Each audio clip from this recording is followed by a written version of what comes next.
Assalamualaikum warahmatullahi wabarakatuh. Saya Ali Muhammad Azinuddin dengan NPM 04403321370047.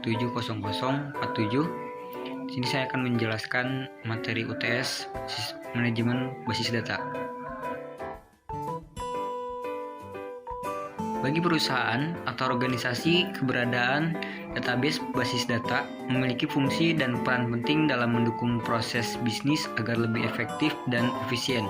Sebab database merupakan salah satu komponen utama dalam sistem informasi yang merupakan dasar dalam menyediakan suatu informasi bagi para pemakai atau user. Pemanfaatan dan pengolahan database yang baik di perusahaan, misalnya perusahaan retail dapat membantu kasir lebih cepat bekerja mencari jumlah barang yang ada atau juga mencari harga barang yang dijual. Begitu juga bagi admin. Dengan database bisa membuat pekerjaan lebih mudah seperti mencari stok barang yang paling dicari dan lain-lainnya. Tujuan utama dalam pengolahan data. Tujuan utama dalam pengolahan data dalam sebuah basis data adalah agar kita dapat memperoleh data yang kita cari dengan mudah dan cepat. Contohnya sistem tunggal standalone system. Pada arsitektur ini, DBMS basis data dan aplikasi basis data ditempatkan pada komputer yang sama.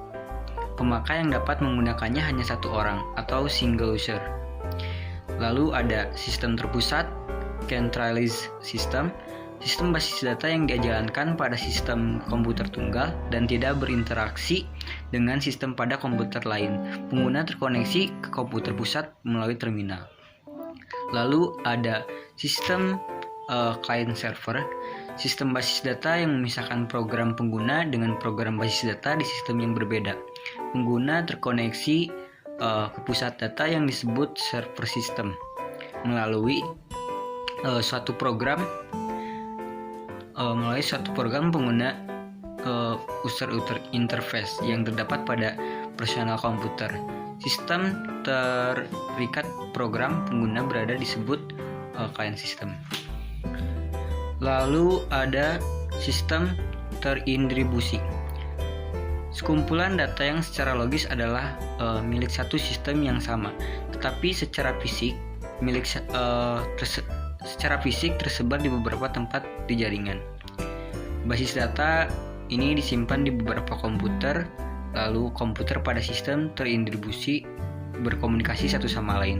Komputer pada sistem terdistribusi disebut sebagai site atau node.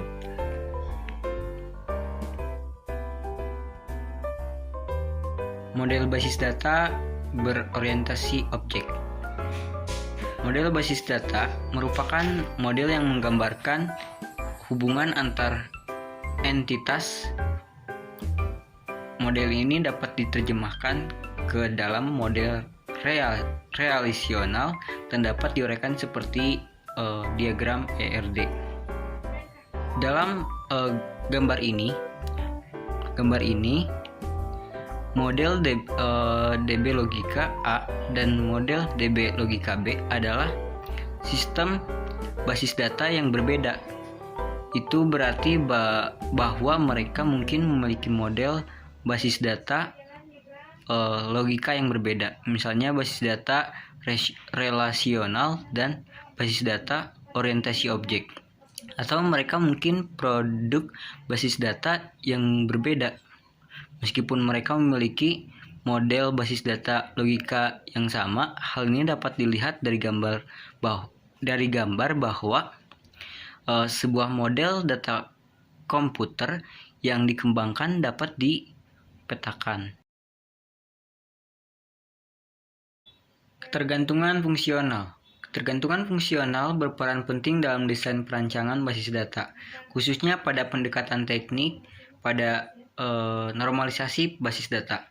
Dalam melakukan dekomposisi struktur tabel data dengan ketergantungan fungsional dapat memudahkan analis untuk mendefinisikan atribut korelasi sistem basis data.